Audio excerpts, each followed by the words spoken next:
Support for this show, Politics Done Right, comes from politicsdoneright.com, publishers of How to Make America Utopia, Take Away the Economy from Those Who Rigged It, As I See It, Class Warfare, The Only Resort to Right-Wing Doom, It's Worth It, How to Talk to Your Right-Wing Relatives, Friends, and Neighbors, and other books written by Egberto, Willies.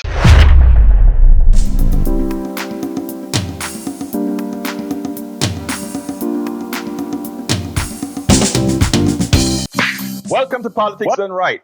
I'm Egberto Willies, your host. Good morning, Houston. Good morning, Harris County.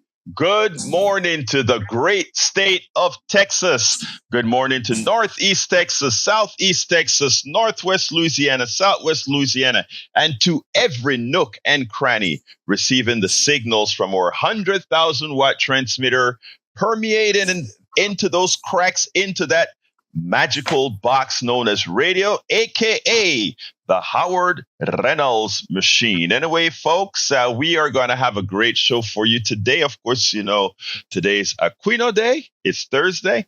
We're going to have a whole lot to talk about. But before we get there, let's throw it to the studio. Well, before I throw it to the studio, I want to give honor to all of you guys, the ones who designed the internet, formerly known as ARPANET, that gets our signals outside of Houston and throughout the world. You did it, not the billionaire. Always keep in the top of your head, in the recesses of your mind, that you are the one who make our economy runs. You are the one who provide the intellect to us all that makes this system, not the billionaire. The billionaire is just the aggregator of all our combined intellect for the service of a few. Anyway, let's go to the studio. And you took all my money too. I want to point that out. Billionaire, where's my bread? There you go, brother. There you go. Oh, nothing for me this morning. The tin cans and string are holding up so far. Now we are having a streaming problem on our HD2 channel. So folks, if you listen to that over your computer, it's not working at the moment, but we are going to get that fixed as soon as the sun comes up. And you can still get it on your HD radio, so you're good there. Jack, what you got, man? Oh, not much here this morning. Good morning, Egberto. Good morning, Jack. All right. Insurrectionist. Attempted election results manipulator and denier. Lifelong con man and grifter. Womanizer. And a prolific trash talker. And yes, savior of Obamacare. When does it end? It doesn't. November 5th, hopefully. Well, yeah. We swept into the trash can of history. There we go.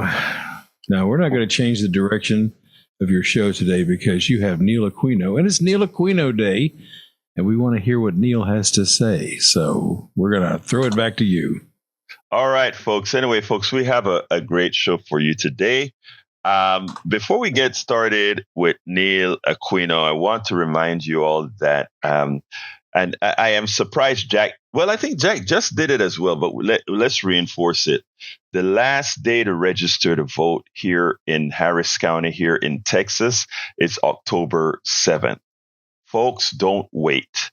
I ask you to do two things. One, if you're not registered to vote, go to harrisvotes.com,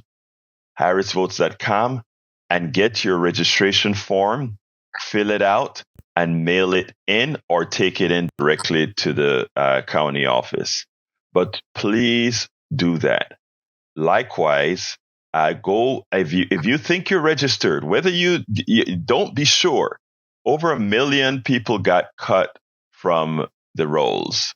So right. Please go to harrisvotes.com and check to verify that your name at your address is registered to vote.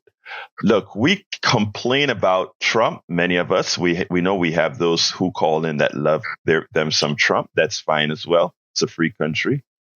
But you don't get to, for the moment. Exactly. Thank you for that, Neil. But let me tell you, you do not get the option to really complain about what's going on if you actively didn't take part in your government.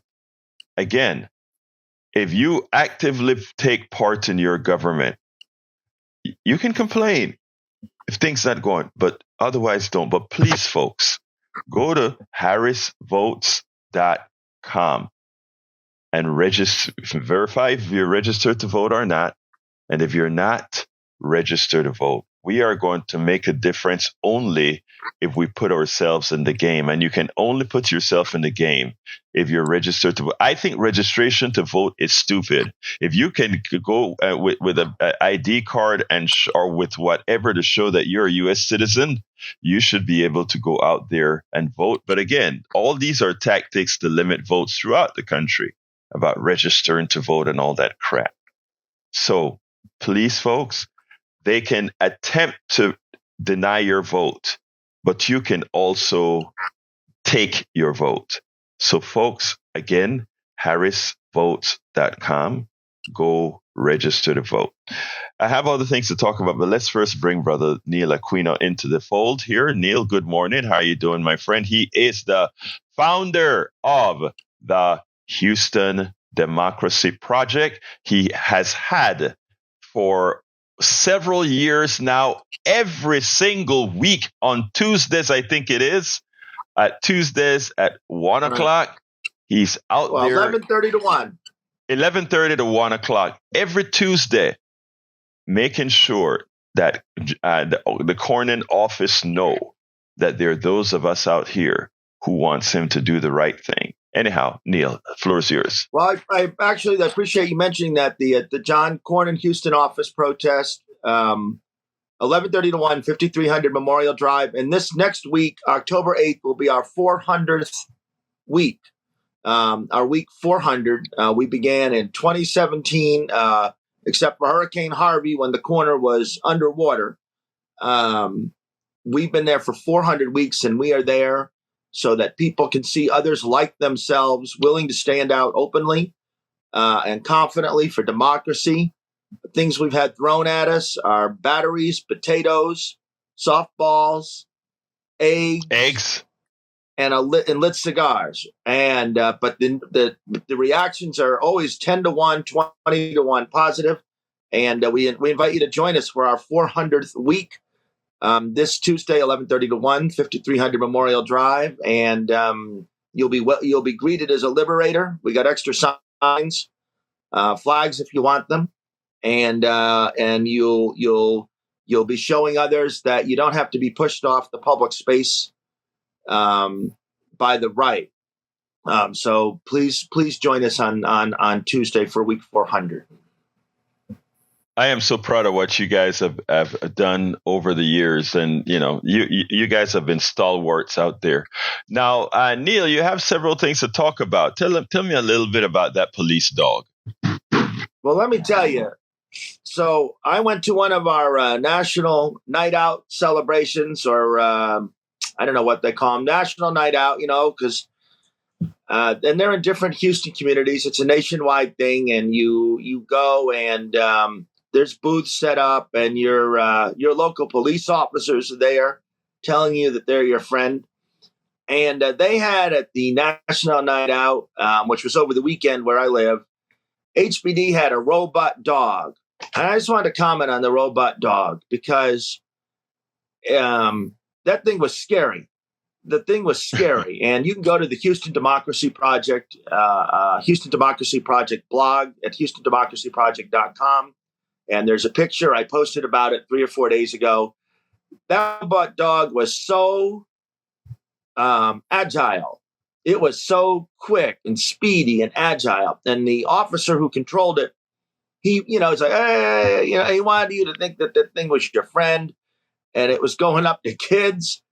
And there was a nearby real dog behind a fence, behind a fence. And he was taunting the real dog, right? The dog was barking at the robot dog, and he used the robot dog to run up and down, and the dog was barking. And I was thinking, yeah, that's right. And I did a little research on robotic dogs, and I'm looking here at military.com,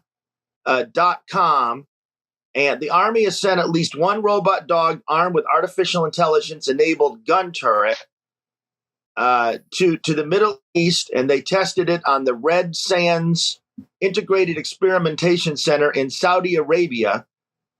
A Ghost Robotics Vision 60 quadrupedal unmanned ground vehicle with an AR-15 mounted on it. Okay, so I don't want to go to I'm just saying, if HPD comes to your community and tells you that the robot dog is your friend, the robot dog is not your friend, and they would bring it up to little kids, and some of the kids would run because those kids were intelligent, and sometimes they'd look at it. But I just want everyone to know we got one of those here in town. Well, I think one of the things to it. Yeah, one of the things that I think you mentioned when we were off air that I think is even more so than the machine guns. Yeah, I imagine that having machine guns to protect guys or whatever, that's a big issue. But also these dogs have the ability to be spies, you know what I mean? So yes. While we need to be wise with technology and realize that if you have this thing controlled by the state, that makes you believe that it's a nice little cute thing, just keep to the back of your head that the only reason to have a robot is for functional reason. That functional reason can be aggressive, or that functional reason can be spying. That functional reason can be anything. So don't be enamored with things that are inhumane. I mean, I'm not saying that there aren't reasons to have robotic dogs and all of that's fine. We probably need it to go into dangerous areas, all that good stuff. But don't start to give it a spirit. Don't try to give it a soul. These are inanimate object, and we don't want our little kids starting to feel like a robot is something that you want to love. A cat is, a dog is, a real dog, a real cat is. Not some inanimate object, or not inanimate, not some robotic object controlled by, something else. Right. They want you to be. I've been to things at City Hall, where the police and fire department show off their equipment, and they want you to see the high water rescue vehicle and all that's this great. stuff. Yeah. But they also want to make sure they see, that you see the tank. They got a whole arsenal right over there at HPD, and just like you put it so well, don't make something inhumane. They want to normalize that stuff or make you think it's fun with a smiling officer in front of it. But and there are circumstances. I read a little bit about the robotic dogs before I made my blog post, and they are used. They might be used in a bomb situation or in a. There are reasons you might want to do that, but in the end, it was it just extends the surveillance capability and of the state, and it makes them. It just extends their capabilities against us. Sound like a libertarian there, but that no, that you dog don't. is scary. You sound like a human being. Let me tell you these things about, we have a police force that actually looks like the darn army, look like a Marine Corps, and the only reason we need that is we also have policies in this country where the private citizenry can be weaponized, can have just about all kinds of weapons that they want to have. So, of course, when they go berserk, you have the police. It is like a whole bunch of spoiled big boys overloaded with testosterone. That's what I think we just need. It's just ridiculous that we put so much into these inhumane devices. Anyway, you have another blog that you wanted to talk about. Let's talk about that. And that has this is a consistent theme that I have been hitting.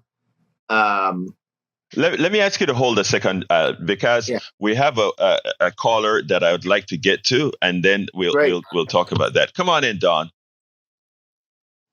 Good morning. I just have one quick thing to say. What you were just discussing reminds me of Fahrenheit 451. I think I remember that. Yeah. How are you doing, my dear? Well, they had a robotic dog that they sent out to target victims. They would program it to target victims, and it would hunt down victims and, kill them. So, yeah. This is what came to mind. That's all I wanted to say. Well, Don, let me tell you what I was adding to what Neil was saying, right? When you have these shows, they want people to become familiar with these things that we really shouldn't really be familiar with or kind to. They should be functional, but somehow they're teaching us to be accepting of these things so that, when they want to use it for their purposes, hey, we are already accepting to it. So it's not a strange thing. We always want a tank to be a strange thing. We want a robotic dog to be a strange thing because, Right. we don't want to feel a comfort level to sit down and have dinner with a robotic dog because it's just that, a robotic dog. Anyway, anything else, Don, you want to add? Thank you. Thank you very much for your call, Don. Thank Folks, you. the telephone number is 713-526-5738. Have a lot to talk about, but let's go ahead and listen to Brother Neil Aquino here with where does Houston Council Public Safety Chair Peck stand on Trump threat of police violence? These are from the Right. Democracy So Notes 930. along the theme of robotic dogs, and of course, one of the we are 5 weeks away from a potential authoritarian situation with this election. Donald Trump. This is from an article in Politico. Former President Donald Trump Sunday called for one real rough, nasty, and then, quote, violent day of police retaliation to eradicate crime immediately. One rough hour. And I mean real rough. And the word will get out and it'll end immediately, It'll end immediately. So, that doesn't surprise us. We know where Trump is. But we have a public safety committee on our Houston City Council. We allow these local officials, because we know them, to not have to comment. So Amy Peck, a Republican, because of Mayor Whitmire. So we have a public safety committee with 6 members. 4 of them are Republican, which is unbelievable in itself. And the Democrats are a majority of council by 10-6. But that's who Mayor Whitmire appointed to the committees. Amy Peck should be asked. I've tweeted tagging her. I've called her office. I'm waiting, for that response. Where does she stand on the use of police as Trump states it? And where are the police unions? You would think, because police unions are always talking about law and order. Now, I use the word unions in quotation because the police union would come and bust your labor strike in a second if they were directed to. So it's quote unquote a union. It's not an AFL-CIO affiliated union. The firefighters who have their own problems are a AFL-CIO union. But why doesn't the police union come out and say, wait a minute, Mr. Trump, Mr. former president, that's lawless. We're all law and order. We're all law and order. You think the police union would come out and say that? I'm being, on one hand, I'm being facetious, but on the other hand, we talked about not normalizing the robotic dog. We normalize a police union that's quiet about lawlessness. Where was the police union when the officers were trampled on January 6th? Why did so many police unions fight COVID masks? I mean, if there was something that harmed police officers, it was COVID. So we've normalized these police unions. We don't expect anything of them. We have 6 Republicans on Houston City Council. The at-large Republicans, Davis, Carter, Ramirez, the district Republicans, Peck, Flickinger, and Huffman. Three of them, Carter, Davis, and Ramirez, were at a rally this past Saturday for the Republican ticket. We're at a big get out the vote rally that was being promoted by the Republican nominee for district attorney, Dan Simons, who was one of the 22 wrongdoers who filed lawsuit to overturn the 2022 election results. He had run for judge in Harris County and lost. The Republican nominee for sheriff, Mike Knox, has been saying that he'll use the office to initiate deportations. This stuff should be huge news. And if Trump wins this election, or if Trump can use a combination of violence in the courts to win this election, there's going to be mass deportations. He was talking Let me stop you there. about. I want to stop you there, Neil. One last thing. He's talking yesterday about revoking the legal status of those Haitians in Springfield. So you think you're here legally? You may be here legally. He'll come for you too. So how can they not speak up in this giant immigrant city? And that's what I want you to hold. Listen to this. When we talk about the failure of the media, this is one of the things that we're talking about, and this is very important. These issues are issues that should really be coming up, especially in a city like Houston. And one of the reasons it doesn't come up is, believe it or not, is also a form of voter suppression, because our media knows that if a lot of Houstonians realize the peril that they're currently under, that will give them the impetus to go out there and register to vote. So for all of those that are listening to our program right now, and all of anyone listening who may be a bit apathetic, who may be the type that says, well, my vote doesn't count. This is a reason for between now and tomorrow or Monday, but we really hope it's today or tomorrow. Monday's a deadline to register to vote. I would hope that you would register to vote to make a difference. And Neil, you just told me something that I quite didn't know. What is this Commission on Safety or whatever you called it that they're... It's just one of the standing committees of council. There's a labor, the public safety committee. And did you just say that? How many people are in that committee?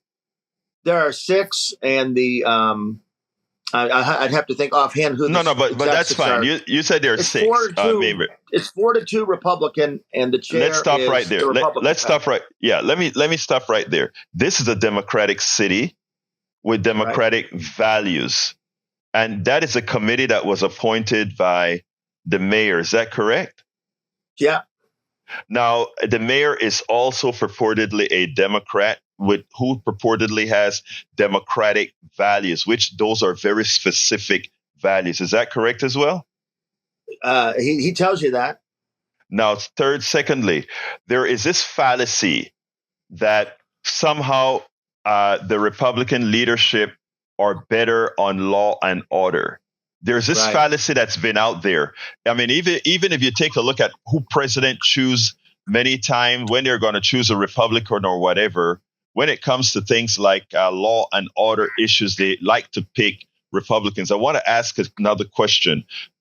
On all our administrations, who are the people normally convicted of doing wrong? In other words, define law and order. If we look at different administrations, the Nixon administration, the Bush administration, the Obama administration, the Biden administration, the Trump administration, if you add up all the people that came in contact with doing lawless things, there is no comparison on which set of leadership in these parties do wrong, break the law. Look it up yourselves, people. Look it up. Obama was likely one of the cleanest administrations, bar none. And so is the Biden administration with regards to lawlessness. But somehow we always put several of these folks in charge. And now we have a Democratic mayor who has made a committee on law, some sort of security or law and order run by the people who are generally crooked? Well, I'll tell you what, these are the people, the Public Safety Committee has been there. The previous chair had been Abby Kamen under, and the mayor appoints these people to these committees. So it's a pre-existing standing chair, but it's 4-2. And I'm looking at the members here: Peck, Jackson, that's Tarsha Jackson. And then the other Republicans, Huffman, Carter, and Ramirez. And Carter, Ramirez, they were at a rally last week for these Republicans. in this political environment, and we've normalized this. Let me also say, because this is something that also annoys me frequently. We have a resilience committee. It's just called resilience. Involves the existing city of Houston resiliency plan, like flooding, resilient, and climate action plan. But climate's not in the title. And again, this is a Republican chair, Twyla Carter, who was at the Republican Get Out the Vote rally. So this is a climate change, the theoretical climate change committee here in the city of Houston. We all know the issues. Of course, we've seen the hurricane in North Carolina, where we still don't even know the damage to those folks. And Mayor Whitmire has a Republican chairing that, and it is so unserious. You know, this city has such problems, and he's really not even trying. He's really not even to lose 4 years of our civic life under this guy is a shame. Are you telling me that the Resilience Committee usually should have had the name climate change or something like that in there as well? The mayor changed the committee structures and names, and I don't know what the equivalent committee was called under Mayor Turner, but I can tell you that in this council that and I'm looking at she's the chair, and I'm looking at the previous agenda. This is all at HoustonTex.com, HoustonTX.gov. HoustonTX.gov, and I'm looking at the agenda of the Resilience Committee under Councilwoman Carter. July 2nd, meeting canceled. August 1st, meeting canceled. Right? So they didn't even meet over the summer. So you wish that, given the climate issues, here's what they could be discussing. They could be discussing how no one can get homeowners insurance anymore because of climate change and hurricanes. There's all sorts of things they could be discussing, but they're taking their time. Their last meeting, Air Alliance Houston, they're a fine group. I'm not criticizing them, but how to solve the plastic problem in Houston was their actually that's their meeting today. As a matter of fact, that's their meeting today. But you know that in a city like this, there are so many inequities with climate change, heat islands, homeowners insurance, disproportionate impact on the people less able to bear it. And we're not going to be talking to that with Twyla Carter chairing that committee. Yeah, and that again, this is a democratic city with democratic values. And those are specific values. We believe in humanity. We believe in the right type of taking care of people, period. We don't believe in that in that rugged individualism based on selfishness. That's not who we are. We are a community. Steve, come on in, line number 1. Good morning, Brother Egberto, Brother Neil. Good morning, Hello, Brother good morning. Steve. Talk to me. I loved it. Yeah, I participated in a national night out in a nearby neighborhood, and they had the local fire department out there, the paramedics, the local police. It was nice, bunch of kids, and that's the best way to help promote safety, like within your community. Get a dog, get alarms, get cameras if you can afford them, because the police will look at that. But if you want to, safety on the borders and stuff, and you trust like this politician to get it done that's already been there before, he's not there. He doesn't know your communities. He doesn't know who's coming over, So, but on the other side, I've got my all red signs in my yard, and hopefully that'll pick up. We'll go all blue with all red, right? Yeah, all red. There's a poll that just came out a few days ago that has all red up 1 point on Cruz. It was interesting. Right. It'd be so much fun if Texas decided to be a little bit more even and potentially go a little blue. That would be exciting. Yeah, well, Texas is really not a red state. It's a non-voting state. That's why you see, Neil brought up something that was important about what's not on the news, right? And if a lot of what Neil just spoke about actually made the news, a lot of people would be rushing to register to vote to say, I need to make sure this doesn't happen. But Neil wanted to say something, it seems like. Neil, you wanted to jump in for a I'll second? just say I spoke to an elected official yesterday. I won't say who they were. And, that person told me he believed that there was some prospect that Alred had a chance. I'll believe it when I see it, but he had not given up a real hope. And actually I had some hope based on polling he'd seen that Democrats would fare a little better in Texas than that's very vague on my part, but that's what I mean, even as I don't share any very little values with Liz Cheney, even before Liz Cheney started endorsing quite a few Democrats, I was on the radio telling folks that we should honor Liz Cheney because she was willing to buck the system. I mean, she's a conservative, and conservatives, they have their values and their things that they cherish, and I respect that. But the fact that she placed country first, and now she actually is supporting Allred. For all Democrats who are rigid and I just won't deal with. I have a lot of conservative friends, including my own sister, that are very good people. And you fight policy with these folks when you need to, but remember, we're all humans. Anything else, Steve? Oh no, it was awesome to hear a sister start off with the calls this morning. So I was happy. Yes, to hear that. Dawn, thank you. I listen. Why do you think I said, "Hey, hold on, Neil. I want to hear from Sister Dawn," and we heard from Sister Dawn. But anyway, thank you, Steve. We got to go to Bard. All right, come on in, Bard. Thank you. Brother Bard, come on in, Brother Bard. I know you'll be here shortly, my dear brother Bard. Okay. Let me say this before what you said with Liz Cheney. I saw Yes. Mitt Romney was asked why he wouldn't support, why he won't come out for. Hold Trump. on, Bard. Hold on. Go ahead. I'm sorry. I took the pause with the deadline. But Mitt Romney was asked, why won't you support Harris? Why won't you come out for Harris?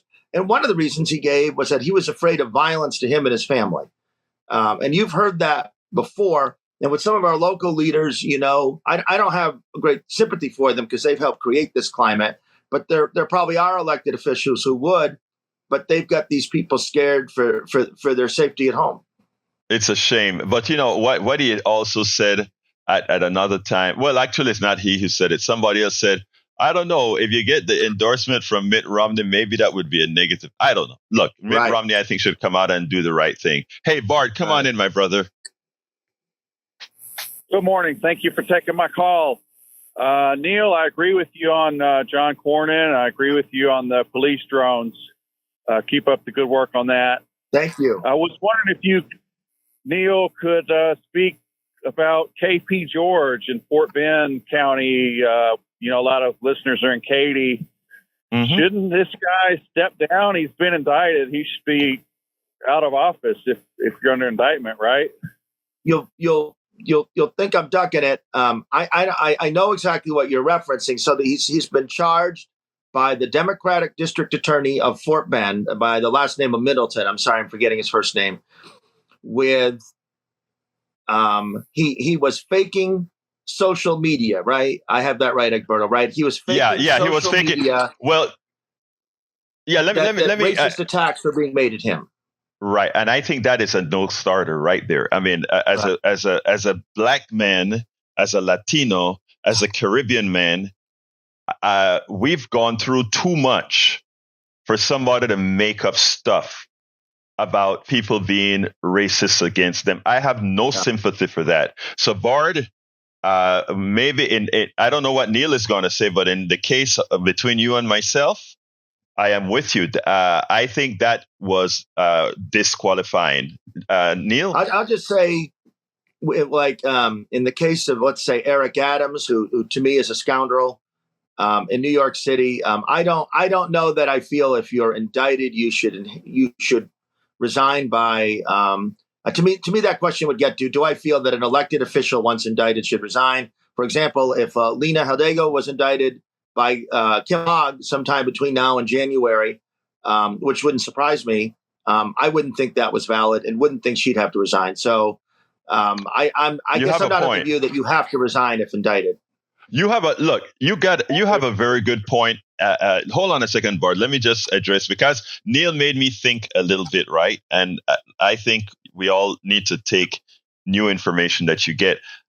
So what I'm going to say is, if what he's indicted for, I'm modifying what I'm saying here, Bart. If what he's indicted for turns out to be true, then I think he has disqualified himself. But I now have to jump onto my brother Neil's position that until he is convicted, maybe he shouldn't have to resign. So go ahead, Bart. Well, if one of his employees was indicted, he'd be ushered out the door with a cardboard box the very next day. So it's kind of a double standard there. Anyway, no, I don't think it's a double standard. I would hold the same for a Republican, Employee. official. If a Republican, indictment is not conviction, and you can't have a situation where a prosecutor of either party can indict someone with knowing that will get them out of the office. That's not a way to win the office. That's why immediately I modified my position immediately to what Neil had to say. Fairness is important. All right, Bart, anything else you want to say? He was indicted by a Democrat, so you could say I'm not taking the side of the Democrat who indicted him. So I don't think it's a double standard. Anything else, Bart? Kind of like what they did to Trump, huh? No, Trump was convicted. No, Trump was convicted, and he never several resigned, times. And he was right. Yeah. He was indicted after he left office. Of course he was. Yeah, he was convicted. I got a problem with one of your listeners, Brian. We were talking about Tim Walz yesterday going to China 30 times. Brian said he'd only gone 15. Tim Walz came out of his own mouth that he's visited China at least 30 times. So I visited China twice. Does that make me a communist? Possibly. Okay. All right, Bart. Hey, love you, brother. Let me get to Peter. You have a great one, okay? Thanks for calling. Hey, let me just ask you one thing. Even though anytime I see Bart, I know he's going to be hitting me with something, right? And you always get your floor. Is that correct, Bart? Well, except for yesterday when you censored me and took away my First Amendment. No, I wasn't. I was not going to allow you to mislead our audience with things that are absolutely proven false. Let's go to Peter. Thank you so much, Egberto. And it's outstanding to be with you this morning on your exceptional program. And I'm going to pivot a little, if it's okay. I had a thought about our Second Amendment, our right to bear arms. And if it's okay, I would just like to ask a question, really. I would like to ask any law enforcement or just the host here, what good has any military-style weapons done in our community? Are they necessary? Do they really help us with our security? Absolutely not. It's just a bunch of testosterone. Peter, it's just people with testosterone thinking that it does something to their manhood to have that piece of thing shoot and stuff. That's my thought. Neil, what's your thought? Yeah, it's a shame. Just the way the police are bulked up in those paramilitary uniforms, it's a crying shame. I always think of the enduring image of Ferguson after Michael Brown's killing with the tanks, and they in Missouri into St. Louis County, and they haul those tanks in. It's a shame. Let me tell you, I went to Ferguson at a Netroots when I went to a Netroots in St. Louis and stood where they have the drawing of the body of Michael Brown. I am not a sensitive person or anything, but I actually felt a little something when I got there, and it's like, my God. But anyhow, thank you, Peter. My lines are full. Anything you want to say real quick? So that's my thought. One of the reasons why I want to make it to D.C. is, I'm the candidate running against Dan Crenshaw. Is I want to maybe find out what we need to do to limit these semi-automatic and automatic weapons in our neighborhoods, because it's not the Second Amendment anymore. This is not improving the security of our country. It's just turning people. It's a circular firing squad. It's not what we need for our country. And Peter, I'm with you. Thank you, Peter. Peter is running in Congressional District number 2 against Dan Crenshaw. All right, let's go to Brian. Come on in, Brian. How you doing this morning, my brother? Yeah, I'm doing fine. Wait, Xin Ni Hao. What is that Chinese word? Say that again. Yeah. Wait, Xin Ni Hao. Okay. Your wife is Chinese, so you know Chinese a lot better than I do. Anyway, continue, brother. Yeah, okay. Yesterday's program, you started your monologue, and at 12:46 to 17 minutes, you had Don on. Next call was 24:20 to 27:48. Johnny called 28:40 to 35:02, and the next one was 40 to 46. Bart called at 47:02, and you started insulting him at 48:50. I called at 50:34. You cut me off at 51:06. Okay. Yeah. What are you going to say about that, Max? I can answer that, and I can answer that honestly. And that is, when you call here, right? If we are having a discussion, we'll agree or disagree, and I'll give you your platform. However, if you go into if we get into a position where I believe you are misleading the audience, where it's not just it's just not a Brad was just on, not Brad, Bard was just on, and he got quite a bit of time. Now, here's the thing: I take my work here very responsibly, Brian, and I also take inclusivity and listening to other points of view very seriously. However, there's a way to do it civilly, and there's a way to not lie to the public. And you come on to my program several times, Brian, and I answer your calls every time, and you sometimes say objectively definable lies. I mean, I know you don't do it on purpose. I know that's what you've been informed with, but I'm not going to be a part of spreading the misinformation. It's that simple, brother. Go ahead, continue. Okay, why do you let Johnny on twice in the same program? Well, I would let Johnny on twice if there's room, and I would let you on twice if there's room. Okay. Now, back to Walz. Right? Yes. What would JD Vance, how would the left wing take JD Vance going to China like an instructor? Well, if he stayed. Syrian candidate. Wouldn't he? You can answer, Neil. Well, if he went to China, first, if he went to China, my hope would be that he'd stay and not come back, and then and if he went to China, then I guess he went to China. I've been to Europe a few times. I'm not a European. I don't know. I don't know. I've been to Canada a few times. I'm not a Canadian. I don't know.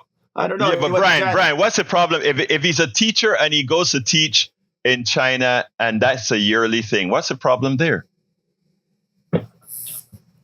Okay. No, my question is, what would the left-wing media say about it?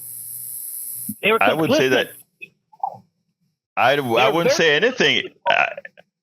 I would say that he went to China 13 times or 15 times. 15 times, and he lied about that. We hope he defects. What? Where are we going with this, Brian? The complacency of the left-wing media. That's where we're going with that. Okay. So you believe the media? Okay. So you think Walz is a Manchurian candidate? No, that's what they would call JD Vance if he went and taught in China. Okay. You don't see that, all right. do you? No, I don't. I really don't. I don't see that's how we operate as first of all, the media that you call left wing, I call centrist media. Like MSNBC, who you like to call left wing, I call centrist. I will be honored to be called left wing media myself. But even MSNBC, one of the reasons I use their stuff and then modify what I get from them is that they don't go far enough for what I call the issues that really affect people. But I love, Ali Velshi is a great one of the guys who know how to push the limit, but very few of them do. Anything else, Brian, before I move on? You're on for 4 minutes and 54 seconds. Okay. Thank you. Thank you, Brian. Thank you, Brian. I appreciate you, Brian. Let's go to Derek. God bless you. Good morning, brother Derek. How you doing? Hey, good morning, Egberto and guests. Egberto, you gave the best advice. Take your voters' registration to the building. My daughter, about 2 elections ago, don't you know she got her registration in on time, Egberto, and they held it until after the election. Yeah, that's what they do. They don't call it the crooked star for nothing. And I just want to say quickly too, beware of the flood of distraction. That thing that's going on over there in Israel with Iran Netanyahu, shooting back. Yeah, man, that was really in retaliation. But they are saying that Iran has attacked them. But if your memory is not short, Israel been shooting bombs, and one time doing what was that? What they call it down when they attacked when there was attack? The shock and awe. Doing the shock and awe, they shot a missile with the United States over into Iran's territory. So they've been doing that. But now all of a sudden, Iran attacked them, and unfortunately, President Biden is saying that people don't seem to be right. He's saying that people have. Let me add to you, Derek, because this is important. You brought up something that's important. Israel bombed civilian areas in Beirut, civilian areas in Lebanon. Israel went in and went into a home of the Hezbollah leader and bombed and took him out inside of Tehran.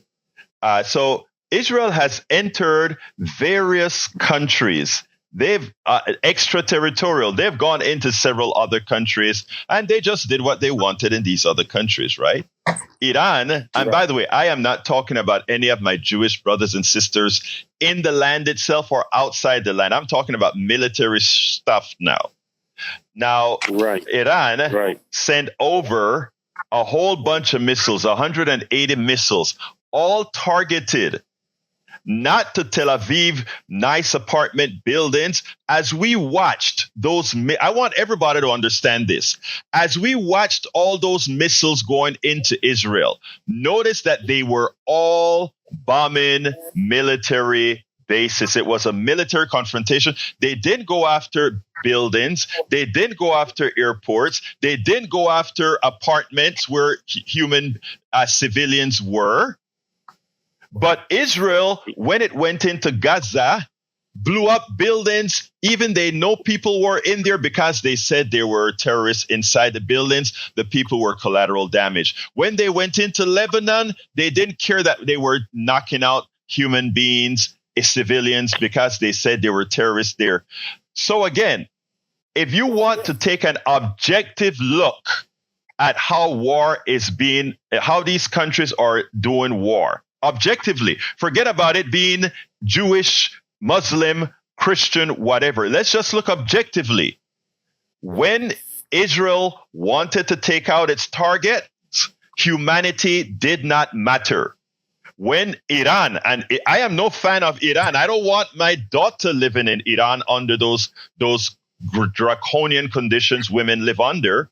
But hey, their missiles were going on to military assets. That is just objectively, look at what you're seeing. And the rest of the world sees that.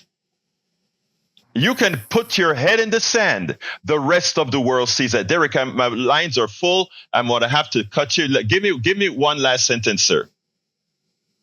Yes, it's very important because Biden made a slip on television. Don't you know he said that we support Israel, but we're not supporting them trying to attack nuclear sites? Think about it. Exactly. All Thank right. you, brother. Okay, I'm going to have to limit everybody to about 45 seconds. Let's go to Johnny. Come on in, Johnny. I will need not barely 20 seconds, so you're going to be ahead with me. So this Thank you, is brother. for our brother Brian. Brian, about 2-3 months ago, you told Egberto incorrectly that he was off at his time. Actually, I looked at the time when you said that. Egberto is correct, and you were incorrect. You were off. Your clock is off by 2 or 3 minutes. Now, between that time and today, unless you fixed your clock is still running 2 or 3 minutes off. My clock is showing 6:53:40, but my clock runs 4 minutes fast. And my time on my AT&T handset, which is the true time, is showing 6:49. Thank you, Johnny. Point of all this. Egberto. Yes, real quick. I just have once we're done with Johnny, thank you for calling. I want to make a 45-second point here. Okay. Johnny, you're done? You're done? All right, go ahead. Make it real quick for me. Okay. I just want to finish a thought. We had talked about, I feel this caps a thought. We had talked about Twyla Carter and the Resilience Committee. Here's why it matters. North Carolina Republican legislature, this is about the hurricane, has blocked a rule requiring homes to be elevated above the height of a flood, weakened protections for wetlands, increasing the risk of runoff, slowed adoption of updated building codes, making it harder for the state to qualify for federal. So what I'm saying is, that's from the New York Times. What I'm saying is this person, the reason these people are appointed to these important positions as we face a climate disaster is so that businesses, it won't be regulated.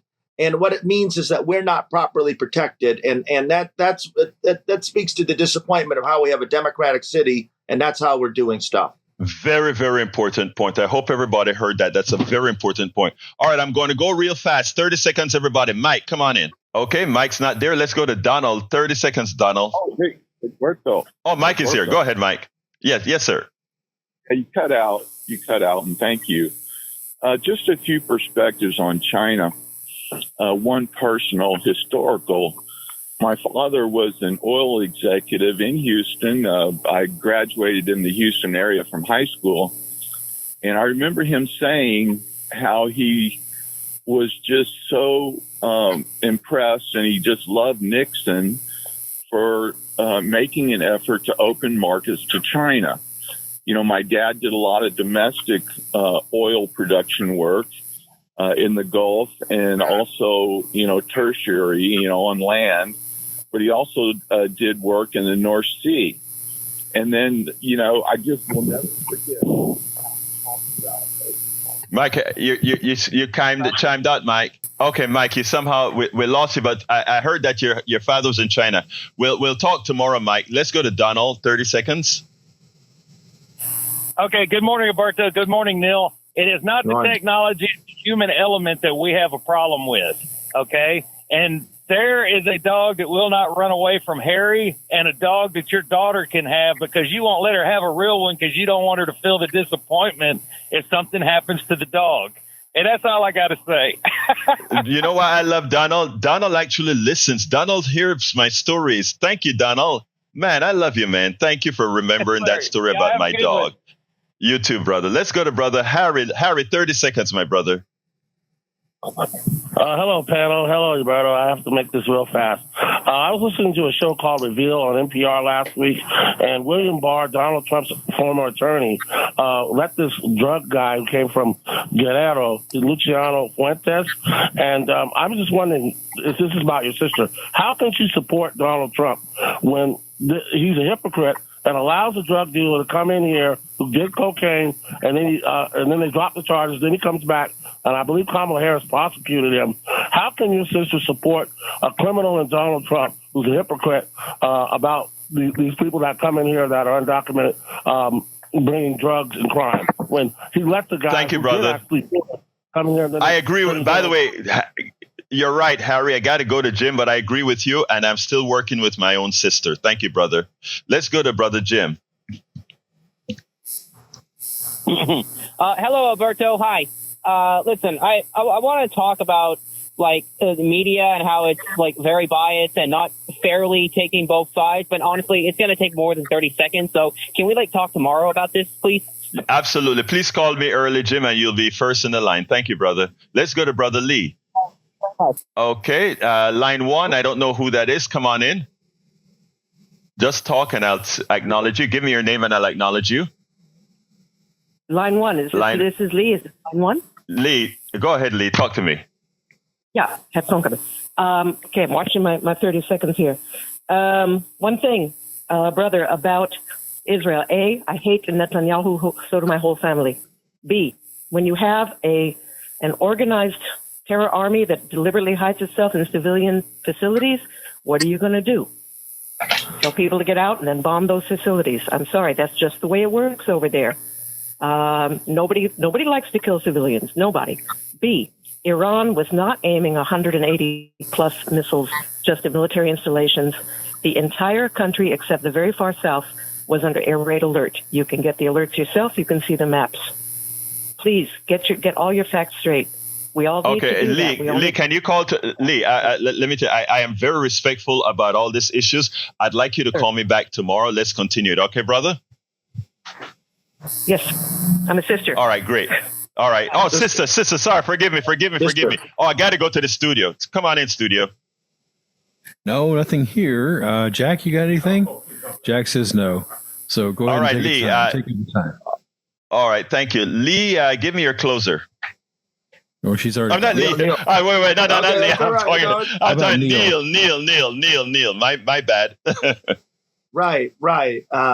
HoustonDemocracyProject.com, HoustonDemocracyProject.com. Please view it. Check your voter registration. I have a last name with 4 vowels. I've checked my voter registration, but I'm going to check it 1 or 2 more times.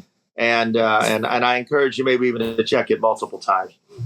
Thank you very much, Neil. Folks, Neil is a great, very hard activist here in town, HoustonDemocracyProject.com. Please visit his website. Anyway, folks, we didn't cover anything we're supposed to cover as usual because you come first. Please remember to please remember that all the rest of the program is at politicsandright.com/newsletter. Politicsandright.com/newsletter. I got to get out of here. My name is Egberto Willies. This is Politics and Right. And you guys know how I end this baby. I am what?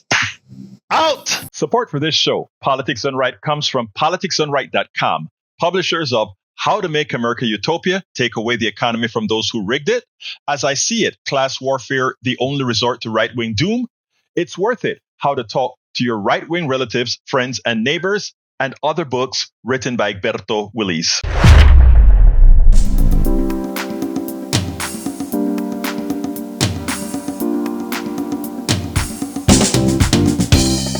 Welcome to Politics Done Right.